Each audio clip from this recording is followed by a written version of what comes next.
chaque fois que nous serons plus humains, chaque fois que nous rendrons quelqu'un meilleur pour lui-même, nous rendons la société meilleure. Ne le perdons jamais de vue. Deuxième élément, vous faites un travail de bénévole, et je vais vous dire, tant mieux, mais ça me pose quand même un problème. Je me dis, mais pourquoi faut-il qu'il y ait un soutien scolaire avec des bénévoles, alors que normalement c'est l'école qui devrait faire le travail dans des conditions telles que nos jeunes arrivent à suivre? Ce n'est pas toujours vrai. J'en conviens, j'ai été élu de banlieue, j'ai connu des jeunes gens qui avaient des difficultés d'insertion, notamment des difficultés matérielles, telles qu'ils étaient perturbés, il n'y a pas toujours la pièce à la maison pour pouvoir faire le devoir tranquillement, et ainsi de suite. Bon. Donc je sais que souvent ce coup de main est absolument décisif et peut transformer la vie d'un jeune. Donc ce boulot, le travail que vous faites n'est pas en cause. Mais je me pose quand même la question de savoir pourquoi l'école ne devrait-elle pas plutôt être dotée des moyens d'accompagner en toutes circonstances? Par exemple, quand on parle de l'école primaire, après 16 heures, qu'est-ce qu'on fait des jeunes? Est-ce qu'on les lâche dans la rue ou bien est-ce qu'on s'en occupe? Bon, c'est un des exemples que je veux évoquer pour dire comment nous pourrions avoir un véritable service public d'aide, d'accompagnement, de suivi. Ce sont les études et toutes ces choses. Donc ça, ce sont les éléments que je voulais évoquer. Après, quelle était votre question? Excusez-moi. Sur les jeunes profs envoyés en banlieue. Voilà. Les profs jeunes, inexpérimentés, qu'on envoie dans les airs. Généralement non expérimentés, que l'on envoie un peu à l'abattoir, je m'excuse du terme, dans les ZEP, et qui le vivent parfois très mal. J'ai beaucoup d'exemples de ce genre. Mais là, vous avez, qui sont affligeants. C'est la catastrophe, il faut appeler les choses par leur nom. D'abord, alors là, on va vraiment entrer dans la technique, parce que c'est très important. Premièrement, il est absurde d'envoyer un jeune enseignant au contact de la plus grande difficulté pour commencer son métier. Deuxièmement, il est absurde et criminel de l'y envoyer sans lui avoir donné aucune formation professionnelle. Car le métier d'enseignant est un métier. Ce n'est pas simplement maîtriser une discipline, les mathématiques, l'anglais, le français. C'est aussi l'art de la pédagogie. Nous avons un problème dans notre pays, j'estime que la recherche pédagogique n'occupe pas la place qu'elle devrait avoir. On est trop stéréotypé dans deux grands modèles. Je ne vais pas y venir parce que je vous ennuierai. Mais on est trop stéréotypé. On a besoin d'une pédagogie plus vivante et donc de recherche plus approfondie. J'en reviens à nos enseignants. Voici que M. Sarkozy a trouvé comme idée de supprimer l'année de formation des enseignants. Mais c'est absurde. Nous avons besoin donc de rembobiner le film. Il faut revenir avec calme aux méthodes qui ont fait leurs preuves. Les enseignants doivent être formés au plus haut niveau. Mais attention, attention à la dérive. Parce que si on commence à dire c'est bac plus 5 pour celui qui a pu se ou celle qui a pu se payer des études à bac plus 5, vous avez tout d'un coup un corps enseignant qui ne ressemble pas du tout à la population. Parce que ce sont seulement ceux qui ont été en état de se payer des études jusqu'à bac plus 5. Par conséquent, je propose moi qu'on anticipe le recrutement. Non seulement pour les professeurs des collèges, les professeurs du primaire, mais aussi pour ceux du secondaire. Qu'on anticipe, c'est-à-dire qu'on fasse du pré-recrutement, niveau bac, niveau première année de fac, niveau deuxième année, et ainsi de suite. C'est pas très compliqué à mettre au point tout ça.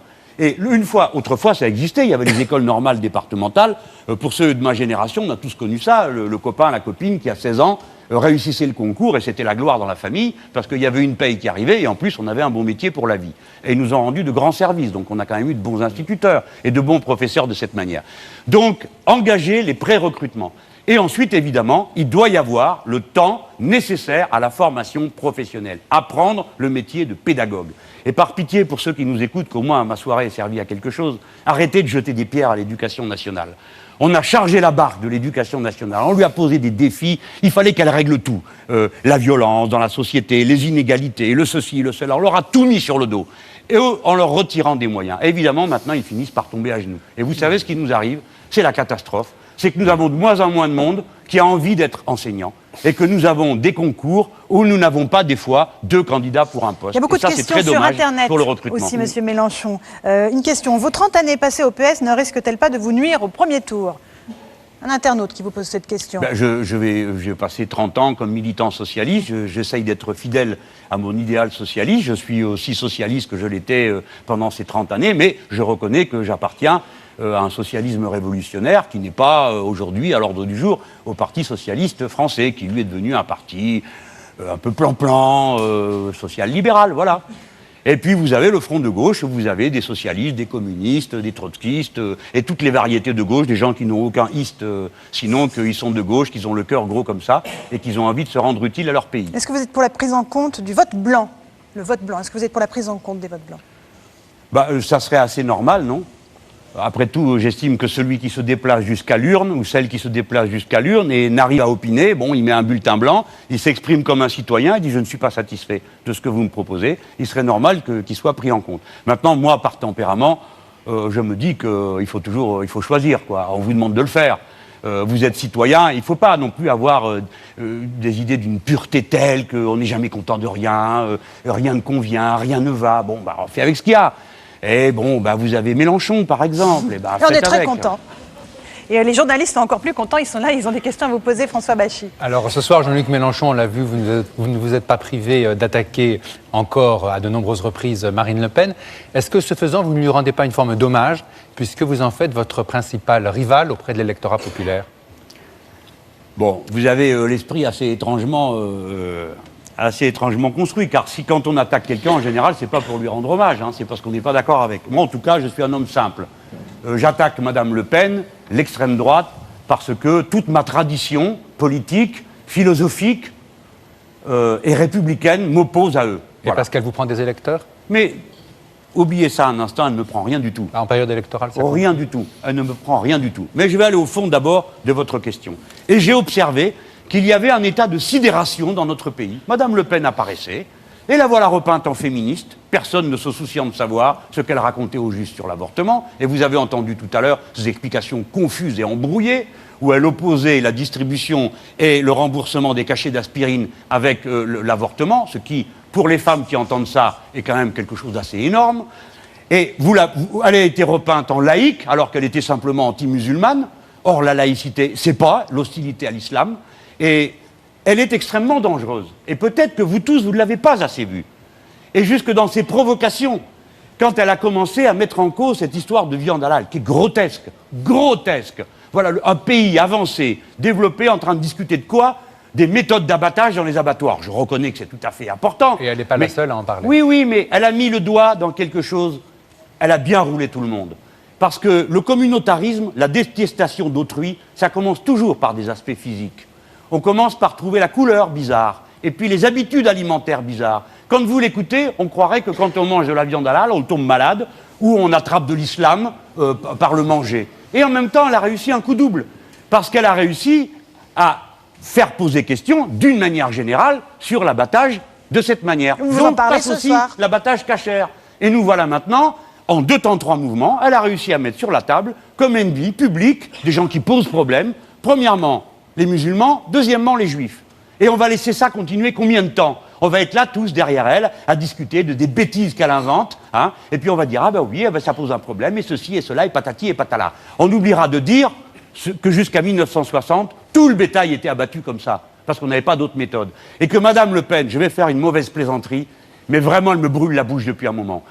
Elle a dit une fois que c'était par compassion pour les animaux qu'elle se souciait de les estourbir. Peut-être qu'elle n'a pas été voir au juste comment ça se passe, l'estourbissage en question. C'est électrocuter les bêtes. Alors c'est très intéressant. On électrocute les bêtes et c'est ça qu'elle appelle étourdir. Je trouve que la réponse de notre concitoyen, le président du Conseil des musulmans de France, a été extrêmement habile et intelligente de sa part. Parce qu'il a dit, si vous voulez regarder la vérité, alors regardez-la jusqu'au bout de ce que vous racontez. Voilà. Mais tout de même, et vous êtes tous là à discuter de ces bêtises. C'est vous qui en avez parlé, de la viande halal. Bien sûr, mais j'en parle parce qu'on n'y est question que de ça dans les médias depuis bientôt, tantôt 8 jours. Et cette femme, elle est pour la peine de mort.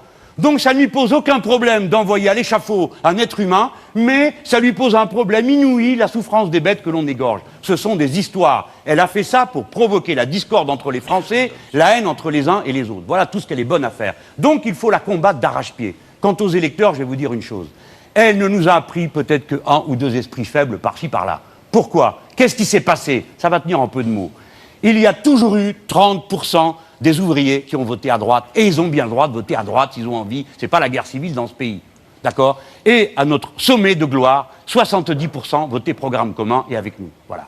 Ces 30%-là, ils se sont mis à voter à l'extrême droite. Et ça a donné un sentiment de dynamique que je n'ai pas l'intention de nier, mais qui ne vient pas de notre camp, qui vient de l'autre camp. Et comme M. Sarkozy a levé la digue et a poussé à l'affrontement, comme il le fait tous les jours avec M. Guéant, en rajoutant des bêtises aux bêtises, eh bien on voit qu'il y a une radicalité, une extrême droitisation de la droite qui a commencé à cet endroit-là et qui se traduit dans toute la société. Jusque dans les sommets, les belles personnes parfumées aussi commencent à être extrême droitisées. Une autre question, voilà Monsieur Mélenchon, de Étienne Gernel, du Point. Monsieur Mélenchon, il y a quelque chose que je ne comprends pas dans votre programme, que j'arrive pas à Ça va s'arranger, vous allez voir. J'espère bien. Alors, vous nous dites que vous n'êtes pas pour une sortie de l'euro, mais de l'autre côté, vous voulez... Je ne suis pas pour, pardon. Une sortie de l'euro. Mais oui. de l'autre côté, vous voulez abroger le pacte de stabilité, le pacte pour l'euro, vous voulez une création massive de monnaie par la Banque Centrale Européenne et la Banque de France, c'est-à-dire à peu près tout ce qui pourrait faire bondir Angela Merkel et Mario Monti. Alors qu'est-ce qui se passe? Pourquoi cette contradiction? Vous n'êtes quand même pas devenu timide tout à coup? Pourquoi est-ce que vous ne dites pas « je veux sortir de l'euro » Parce que ce serait la conséquence de tout ça. Eh bien, monsieur, regardez-moi. Ouais. Vous voyez comme je suis fait. Ouais. Je crois au rapport de force. Mon pays, la France, est la deuxième puissance économique du continent. Contre tout le monde. Deuxième puissance économique du continent. C'est la première population dans même pas 15 ans. C'est le premier territoire. Alors, est-ce que vous croyez qu'on fait l'Europe sans nous? On fait l'Europe en disant, venez, monsieur Sarkozy, comme doit dire madame Merkel, écrivez, prenez votre cahier de texte, premièrement, austérité, deuxièmement, austérité. Vous allez faire l'inverse, donc vous allez aller voir madame Merkel et lui dire, attendez... Non, monsieur, ça ne se passe pas comme ça. On va faire comme je dis. Mais j'ai l'expérience de cette situation, modestement, mais lorsque j'ai été ministre de l'enseignement professionnel, on m'a beaucoup rionné au début, quand j'ai proposé de faire des diplômes européens. Et au début, il n'y avait que 3 personnes qui m'ont suivi. Mais comme ce que je disais était raisonnable, à la fin, il y avait 12 États qui étaient avec moi. Par conséquent, comme ce que j'ai à dire est raisonnable, je pense que je serai entendu. Et comme nous sommes la France, il n'est pas possible de nous dire non. Vous comprenez? Je vais vous dire pourquoi. C'est-à-dire que la France va réussir à dicter sa loi à tous nos partenaires de la zone euro? Non, mais ne parlez pas brutalement comme ça. Ce n'est pas dicter sa loi, c'est faire des propos... Les autres ne sont pas nos ennemis, ce sont nos partenaires. Voilà ce qui va me différencier de Madame Le Pen. Elle, Madame Le Pen, Madame Merkel tape sur la table et eux, hop, ils se sauvent, ils se cachent. Vite, nous rentrons à la maison. Ils inventent des bricolages, une monnaie commune qui est l'euro et puis une monnaie nationale, enfin tout ça qui tient pas debout. Moi je dis, nous sommes la France. L'euro est notre monnaie à nous aussi. L'Union européenne est notre construction. Et par conséquent, nous vous disons à tous, les autres Européens, et en particulier au gouvernement conservateur, qui se sont ligués apparemment, semble-t-il, contre l'un des nôtres, François Hollande. Je leur dis la chose suivante. Ce que vous êtes en train de faire ne vous mène nulle part. Pourquoi? Parce que les politiques d'austérité sont en train de contracter la demande dans toute l'Europe. Donc nous allons entrer en récession. Et tout ce que vous aurez gagné avec vos bêtises, c'est de déclencher une catastrophe comme celle qu'on a déjà connue dans les années 30. Si vous disent non à la fin, que vous êtes seul contre tous, qu'est-ce que vous faites? Finalement, vous dites, je vais respecter les règles du pacte de stabilité parce que les autres ne veulent pas. Non, mais vous êtes... forcément, mais chacun son travail. Vous faites commentateur, observateur, et moi je fais acteur. Donc je peux vous dire que je sais ce qu'est un rapport de force. Ouais. Si la France dit ça ne peut pas continuer comme ça, et nous ne sommes pas d'accord, et si nous commençons à faire voter chez nous pour dire sur quoi nous ne sommes pas d'accord, vous verrez que toute l'Europe nous entendra. Et d'ailleurs, je vais vous en donner un exemple concret. Nous allons voter au mois d'avril et de mai. Les Allemands vont voter au mois d'octobre de l'année suivante. Mais le SPD en Allemagne pensait la même chose. Oui, le SPD, nous verrons. Le SPD ne peut pas gagner sans Die Linke, nos camarades. D'accord? La dernière fois qu'ils ont essayé de le faire, Mme Merkel est restée au pouvoir. Ils ont préféré laisser Mme Merkel que de s'allier avec les Jean-Luc Mélenchon et les fronts de gauche du coin. Mais je vous garantis qu'ils ne le feront pas 2 fois. Pourquoi? Parce qu'en Allemagne aussi, la situation est intenable. Arrêtez de croire que ce sont des chiffres, ce sont des réalités humaines. 20% de la population active qui est dans la difficulté de la pauvreté. Vous savez qu'en Allemagne, si vous refusez l'emploi qu'on vous propose, même à 1 euro, vous êtes radié des listes des chômeurs et vous ne touchez aucune indemnisation. Alors vous croyez que les Allemands ne sont pas des êtres humains? Ils ne sont pas comme nous? Ils ne souffrent pas? Ils n'ont pas envie d'une autre vie? Ils pensent pas Monsieur comme vous, Mélenchon, eh bien, quand moi je leur parlerai depuis la France, parce qu'ils nous écoutent, ils nous regardent, et si les Français ouvrent un chemin vers le partage, vers la relance de l'activité, vers la planification écologique, eh bien ils diront on va faire comme les Français. Et moi je vous dis à vous la chose suivante. Regardez où nous en sommes en Grèce. Il aura fallu attendre 9 plans d'austérité et la quasi-destruction du pays pour que maintenant on s'aperçoive, dans les enquêtes d'opinion, que vient en tête les partis de l'autre gauche, c'est-à-dire l'équivalent du front de gauche là-bas. Alors à tous, je vous dis la chose suivante. Abrégez vos souffrances. Épargnez-vous 9 plans d'austérité, venez directement à nous. Monsieur Mélenchon, vous seriez prêt à défendre ces positions dans un gouvernement de François Hollande? Non, je n'aurais aucune chance. Ça ne servirait strictement à rien. Ce n'est pas l'orientation qu'a choisie François Hollande. Donc il ne faut pas raconter d'histoire. François Hollande a sa stratégie, il a son idée de la chose, il pense qu'en allant dire à la City qu'il n'est pas dangereux, en les cajolant tous, ça va bien se passer. Je pense qu'il se trompe. Et il vient de le voir, puisqu'on voit les chefs conservateurs se mettre d'accord, vous imaginez l'affaire. Ils l'ont démenti. Oui, bah alors je ne sais pas qui l'a dit, alors quelle est la bonne information? Mais moi, ça ne m'étonnerait pas qu'ils se soient mis d'accord entre eux, parce que personne n'a envie de voir la chaîne de droite rompre quelque part en Europe.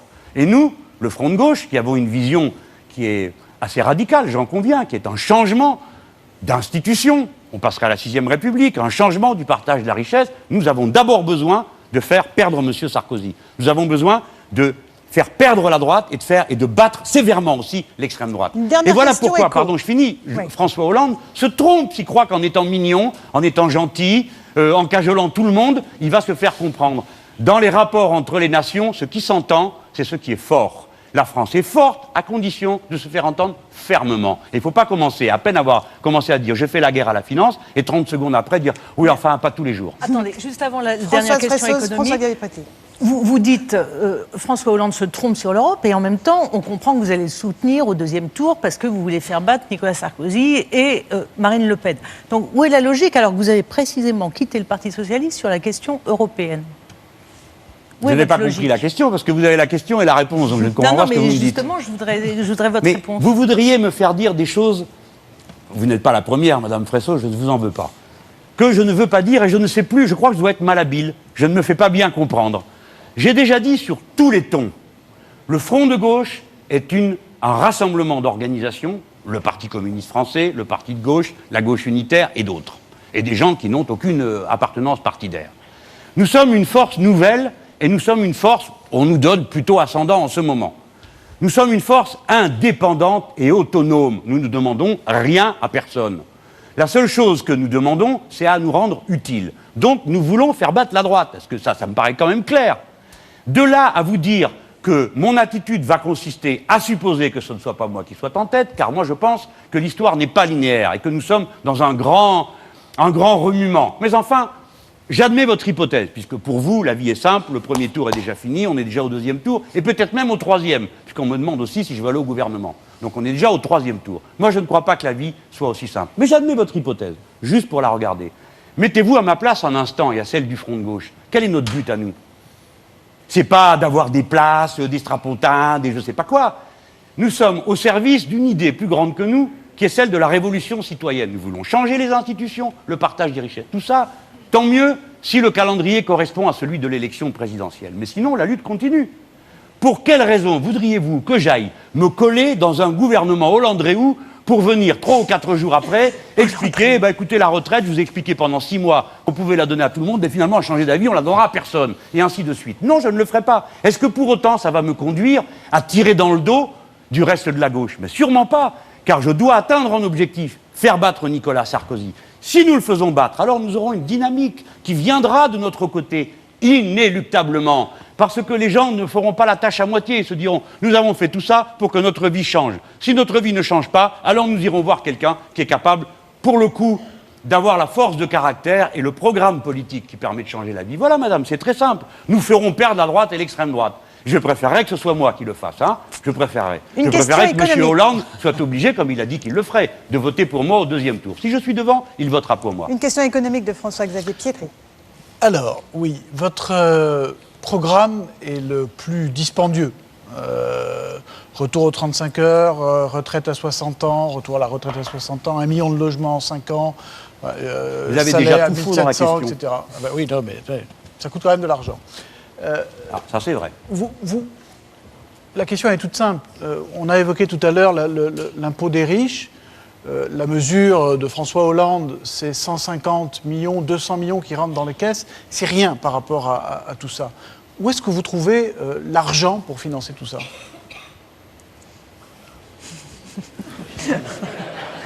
Attention. Alors.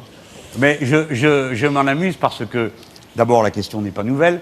Et deuxièmement, vous commencez par dire votre programme est dispendieux. Mais non, monsieur. Vous êtes un journaliste, donc les mots ont un poids pour vous. Vous créez 1 million de logements en 5 ans, ça coûte de l'argent. Vous ne pouvez pas dire que ça coûte de l'argent. Vous allez voir. Mon programme rapporte plus qu'il ne coûte. Oui. C'est ça la nouveauté. Mais d'abord, commençons par les mots. Est-ce que vous diriez que le soin qui est dû à la santé de votre enfant est trop dispendieux, monsieur. Non, bien sûr que non. Est-ce que vous seriez là pour dire les gens n'ont qu'à travailler davantage, puisque vous aurez adhéré à l'axiome des crétins, qui est de dire, puisque nous vivrons plus longtemps, il faut travailler plus longtemps. Et ça n'a encore effleuré l'esprit de personne que si on vit plus longtemps, c'est précisément parce qu'on travaille moins longtemps. Et que partout où l'on fait travailler les gens plus longtemps, la durée de vie recule, monsieur. C'est ça que je veux que les téléspectateurs entendent. C'est qu'aujourd'hui, à l'heure à laquelle nous parlons... C'est pour ça que c'est compliqué de revenir à 60 ans pour la retraite, par exemple. Monsieur, ce n'est pas compliqué. Ce n'est compliqué que si on a peur. Mais si on n'a pas peur et si on considère que le droit à la retraite à 60 ans, c'est un droit, si nous avons été capables de faire vivre... Oui, mais je sais bien. Payer. Attendez. Écoutez d'abord la parole humaine, monsieur, avant de sortir votre livre de comptes. La parole humaine. Oui ou non, votre père, personne n'arrive à comptabiliser. Votre père, c'est rien du tout à comptabiliser. Ça a été fait, l'Institut Montaigne a calculé ça. Ma mesure coûte 33 milliards dans une seconde. Je vais vous lire le papier, vous saurez où je les trouve. Écoutez-moi, votre propre père, ou votre propre mère, ou votre grand-père ne se sont-ils pas tués à la tâche? Est-ce que ce n'est pas votre devoir de faire que le monde soit meilleur pour les suivants que celui que vous ont laissé les précédents?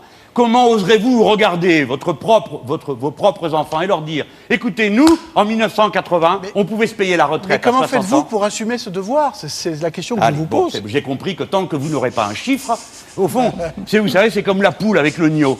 Hein, on dit ça à la campagne. Si vous ne lui avez pas mis le gnos, elle ne pond pas. C'est comme ça. Les poules, ça ne se passe pas comme ça. Alors, le journaliste économiste, tant que vous ne lui avez pas dit un chiffre, il n'est pas tranquille. C'est quoi le gnos?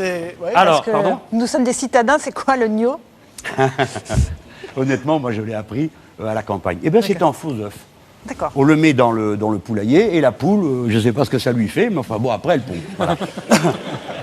Donc vous, c'est pareil. Tant que vous n'avez pas le chiffre. Alors je vais vous dire. Écoutez-moi bien. Je parle macroéconomiquement. Après, on peut descendre dans le détail. Je vous ai parlé tout à l'heure de 10 points passés des poches du travail à celle du capital. Cela représente chaque année 195 milliards que l'on doit répartir, soit en cotisation sociale, salaire différé, soit en temps de travail non effectué, mais payé, comme par exemple dans le cas des 35 heures, soit en prestations sociales, etc. Nous avons cette masse. Or, le total des dépenses que j'engage par le programme du Front de gauche ne représente pas 195 milliards. Mais apparemment, aucun d'entre vous ne s'est donné le mal d'aller compter combien ça coûte. Non, vous ne le savez pas. Non, il n'y arrive pas à compter. Ah, vous n'y arrivez pas? C'est pourtant très facile à faire. Non, mais quand on interroge les économistes, je vais vous soulager. D'abord, je vais vous parler des recettes. Oui, mais c'est ça qui est extraordinaire. C'est que je m'amuse toujours de cette séquence qui a lieu à chaque fois. C'est le moment où l'on dit « Mais où trouvez-vous l'argent ?» Et au moment où je dis « Où je trouve l'argent ?» Consternation, parce que vous ne savez plus quoi répondre. Je vais vous dire. Allons-y. Nouvel impôt sur le revenu. 14 tranches progressives jusqu'au revenu maximum taxé à 100%. Combien? 20 milliards. Renforcement de l'ISF et des droits de succession pour faire payer les milliardaires aujourd'hui largement exonérés sur leurs biens professionnels. 10 milliards. Suppression des autres niches fiscales et sociales inutiles. On a parlé tout à l'heure de la niche Copé. Je trouve assez extraordinaire de donner son nom à une niche fiscale qui a coûté 23 milliards au pays, pour rien. Ça nous rapporte entre 10 et 20 milliards supplémentaires. Taxation des revenus du capital comme ceux du travail. Alors, comme j'ai déjà eu cette discussion 10 fois, on m'a accusé d'en dire trop. Je prenais les chiffres qui étaient donnés par M. Artus de Natixis. Alors, comme il a donné 3 chiffres, j'ai choisi le plus bas, 50 milliards. Ça vous va? Taxation des revenus financiers des entreprises. Car la financiarisation de l'économie est arrivée à ce point que dorénavant, certaines entreprises gagnent plus d'argent en faisant jouer leur trésorerie qu'en produisant. Ça a été le cas de certaines entreprises d'automobiles dans un passé récent. Ça nous rapporte encore la taxation des revenus du capital comme ceux du travail, taxation des revenus financiers, 20 milliards. Et maintenant, me revoilà au sujet que j'évoquais tout à l'heure, c'est-à-dire les fraudeurs en col blanc. Sur ce point, je vais m'arrêter un tout petit instant. Parce qu'il y a encore des questions. Le président Sarkozy, quand il est arrivé au pouvoir, a expliqué qu'il considérait que c'était une erreur de criminaliser le droit des affaires. Il se traitait 100 000 affaires de cette nature. Lorsqu'il est arrivé à la présidence de la République, il ne s'en traite plus que 20 000. Résultat, 40 milliards de fraude fiscale dans le pays, d'argent qui s'évapore. Tout ça, ça nous amène à 195 milliards. Et j'ai mis de côté, par précaution, et pour ne pas abuser de votre patience, l'argent que l'on pourrait récupérer sur la dette elle-même. C'est-à-dire sur le fait que son niveau vienne à baisser du fait que l'on rembourse, mais aussi qu'on examine de quoi elle est faite Et pourquoi nous aurions à payer plus longtemps à des taux d'intérêt auxquels on paye aujourd'hui, alors que les banques, elles, peuvent se financer auprès de la Banque Centrale Européenne à peine 1%. Voyez-vous, ça ne dépend, ça aussi, que d'avoir du cran. Parce que quand un banquier viendra me dire « Monsieur Mélenchon, si vous exagérez, ça coûtera plus cher », je lui dirai « C'est dommage, c'est vous qui allez payer ». Parce que nous avons déjà fait des emprunts forcés dans la République française à de nombreuses reprises et que tout l'argent qui sera pris au système bancaire, il ira se refinancer auprès de la Banque Centrale Européenne qui lui prête à 1% sans discuter. La preuve, ils viennent de donner entre décembre et ce mois-ci 1 000 milliards d'euros, d'accord ? C'est-à-dire plusieurs fois la dette de la Grèce a été donnée aux banques et vous ne retrouvez pas cet argent dans l'économie réelle. Ce qui signifie que, premièrement, on aurait pu s'épargner la crise grecque et que, deuxièmement, on devrait avoir aujourd'hui des flots d'argent à pas cher pour faire tourner les entreprises, pour faire des prêts à toutes les petites boîtes qui sont là et qui n'en voient pas la couleur. Monsieur Mélenchon, Michel Field, et après on revient aux Français. Ça n'est pas la première fois que vous êtes dans une compétition avec François Hollande et c'est peut-être pas la première fois non plus que vous ferez 9%. C'était votre score au congrès de Brest, je crois, au Parti Socialiste. C'est pourquoi je ferai mieux. Et c'était pareil. Discours très radical de congrès, etc. Et puis finalement, 3 ans après, on vous retrouve paisible ministre délégué à l'enseignement professionnel dans un gouvernement Jospin dont vous conviendrez que la finance ne garde pas un cauchemar. Hein. Privatisation très nombreuse, création des stocks options en France, enfin, etc. Je voulais, est-ce que c'est pas ça un peu votre secret, c'est-à-dire un côté, excusez-moi, un peu guimolé, c'est-à-dire extrêmement radical dans les mots et finalement prêt à beaucoup, beaucoup de compromis après? Oui. Monsieur Field, peut-être que vous confondez ma carrière avec la vôtre. C'est possible, en même temps. Eh bien, vous vous trompez. La mienne ne ressemble pas à la vôtre. J'ai bien parce que prendre des coups de Marine Le Pen et de vous après, ça fait à peu près... Écoutez-moi, non. Mais moi, c'est dit sans méchanceté, parce que je vous estime beaucoup, et vous me faites souvent sourire. Par conséquent, je n'ai aucune animosité avec vous. Au demeurant, vous avez été, vous aussi, à l'extrême gauche dans votre jeunesse comme moi, c'est pas moi qui vais vous le reprocher. Mais je veux vous dire que vous devez admettre qu'il y a des hommes politiques et des femmes politiques qui sont constants dans leurs engagements. Je n'ai jamais, de toute ma vie, dérogé à la ligne politique que j'ai choisie dans ma jeunesse. Et notamment lorsque j'ai adhéré au Parti Socialiste, qui à l'époque écrivait dans sa déclaration de principe qu'il était un parti révolutionnaire et qu'il n'y avait pas de démocratie possible achevée dans le capitalisme. Voyez-vous ? J'ai adhéré à ça, moi. Et j'ai participé à la grande épopée du programme commun. Je comprends que des gens n'aient pas aimé.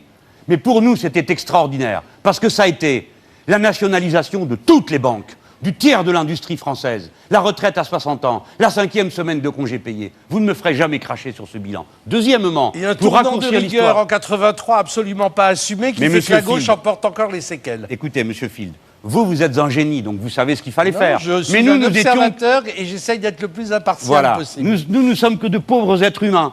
Donc en 1983, nous avons buté sur une réalité que nous n'avions pas prévue. Et nous avons mis du temps à comprendre comment nous sortir de cette impasse. Et nous n'avons pas tous fait le même bilan. Voilà, monsieur, notre histoire dans le socialisme. C'est ça qui s'est passé. Et ça vaut pour les militants socialistes, comme pour les militants communistes, comme pour tous les autres. Et maintenant, je viens à la partie Lionel Jospin. Ne croyez pas me mettre en difficulté. Est-ce que je suis un homme de compromis ? Oui, je ne suis pas un fou.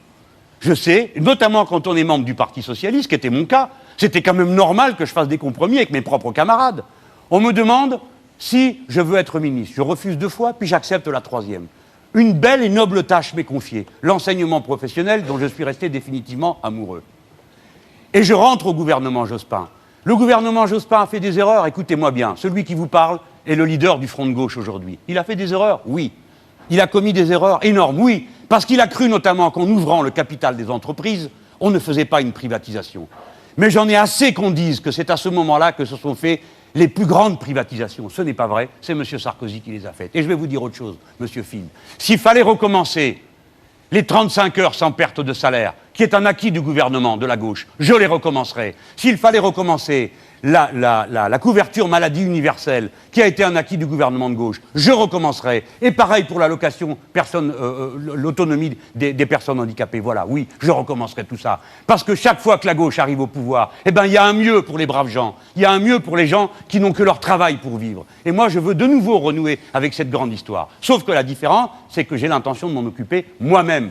monsieur Field. C'est ça la différence. C'est que maintenant, il existe une force politique pour faire ça, le Front de gauche. Et on n'a plus besoin d'aller demander le béret à la main si tel ou tel leader social-démocrate, un peu mou, un peu hésitant, un peu tergiversant et ou non dangereux. On s'en occupe nous-mêmes. Monsieur Mélenchon, il y a des Français qui ont attendu, qui veulent vous parler. Thierry Tolman, bonsoir. Bon. Allez-y, posez votre question sur les retraites. Monsieur Mélenchon, pas sur les retraites. Allez-y, posez votre question. Sur la réindustrialisation. Vous avez un mot commun dans tous les programmes, c'est la réindustrialisation. On a perdu des milliers, des centaines de milliers d'emplois depuis 10-15 ans. Et aujourd'hui, à la veille d'une élection, tous les candidats se préoccupent effectivement de cette désindustrialisation en prônant un retour à l'industrie. Alors ma question est très simple, c'est si vous en faites partie, est-ce que quels moyens, quelle stratégie vous allez employer pour donner envie et motiver des industriels à recréer en France? Alors, d'abord, deux remerciements. Le premier, c'est d'avoir pointé que pendant des années, je n'en faisais pas partie, toutes sortes de gens expliquaient que l'industrie, ça n'était plus, ce qu'il fallait faire dans les pays avancés, que nos économies devaient être des économies de services. Vous devez vous souvenir de cette période. Absolument. Et ma foi, beaucoup de gens voyaient disparaître les usines sans que ça leur pose trop de problèmes, en se disant de toute façon, puisque la richesse globale du pays continue à progresser, tout va bien. En quelque sorte, le modèle, c'était la City, c'était le modèle anglo-saxon. Tout ceci est une erreur terrifiante. Je n'en ai jamais fait partie. J'ai toujours cru que la production industrielle était la base du cycle de l'accumulation de la richesse dans un pays, et que si vous ne le faites pas, alors vous vous mettez en quelque sorte hors d'état de souveraineté populaire et nationale, mais aussi vous vous mettez hors d'état de réaliser l'accumulation de richesses dont on a besoin, celle dont on a besoin. En même temps, pour terminer sur ce point du modèle, je dois vous dire que j'ai changé sur un point qui me paraît cardinal. Je ne crois plus comme avant que du moment qu'on produit, c'est bon. N'importe quoi, n'importe comment, n'importe où, dans n'importe quelle condition. Je suis donc devenu partisan de la planification écologique. Et je vais vous dire que la caractéristique des luttes ouvrières, qui ont lieu en ce moment, c'est que partout les travailleurs présentent des plans, des contre-plans par rapport à leurs patrons, qui ont tous un contenu écologique. Je réunis le 27 mars toutes ces entreprises. Mais je viens sur votre affaire. Comment s'y prend-on? D'abord, vous avez eu le mot juste, stratégie. Il faut une stratégie de réindustrialisation. Il ne suffit pas de dire il faut réindustrialiser, il n'y a qu'à. Pourquoi? Parce qu'il y a deux méthodes différentes. La première, c'est la politique classique. Pardon si c'est un peu technique, c'est la politique de l'offre.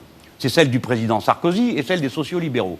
Baissons le prix de production, donc faisons la main-d'œuvre la moins chère possible, et on produira et on finira par trouver un client. Faisons de l'innovation pour que, on soit meilleur, et on finira par trouver un client. C'est une façon de voir les choses. Et il y a une autre approche, qui est de partir de la demande en la rendant solvable. C'est-à-dire, de quoi avons-nous besoin? Et en partant de quoi nous avons besoin, nous organisons la planification. Le premier encouragement qu'on donne à un investisseur, et au-delà de l'investisseur, qui m'importe moins, moi, que l'ingénieur, le technicien, celui qui sait comment on s'y prend, comment on produit, comment on peut produire la meilleure qualité écologique et en même temps sociale, mais la meilleure qualité de l'objet.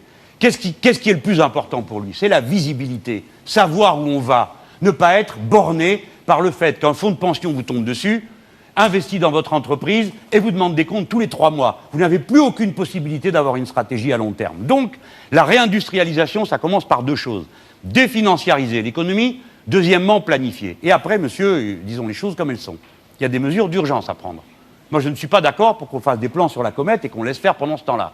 Donc, à l'heure qu'il est, je suis déjà pour interdire les licenciements boursiers, premièrement. Deuxièmement, je suis pour donner au comité d'entreprise le droit d'avoir un veto suspensif lorsqu'il y a des plans de licenciement économique massif comme on en connaît. Troisièmement, quand quelqu'un a décidé, pour couler la boîte, pour augmenter sa part de marché mondial, européen ou autre, de fermer une entreprise à un endroit, comme c'est le cas aujourd'hui, je prends cet exemple, Emreal, qui se trouve en Normandie, c'est une papeterie, n'est-ce pas? L'entreprise qui possède ça est en train de couler volontairement cette entreprise pour élargir son carnet de commandes et rentabiliser les autres structures. Eh bien, dans ce cas-là, moi je suis pour qu'il y ait un droit de préemption des ouvriers sur l'entreprise. Vous ne voulez plus la faire marcher, vous voulez partir, au revoir. Si les salariés le veulent, s'ils le décident tous ensemble, par une coopérative ouvrière, qui nécessite donc qu'il y ait derrière des moyens, notamment un pôle public financier, alors ils peuvent reprendre le contrôle de leur entreprise. C'est vrai pour le thé éléphant, c'est vrai pour Emreal, ça peut être vrai aussi pour Petroplus, ça peut être vrai pour tous les noms de ces entreprises dont je vous parle et qui sont en ce moment en lutte. Monsieur, je finis là-dessus. D'abord, il faut faire confiance à l'intelligence. Notre pays sait tout faire.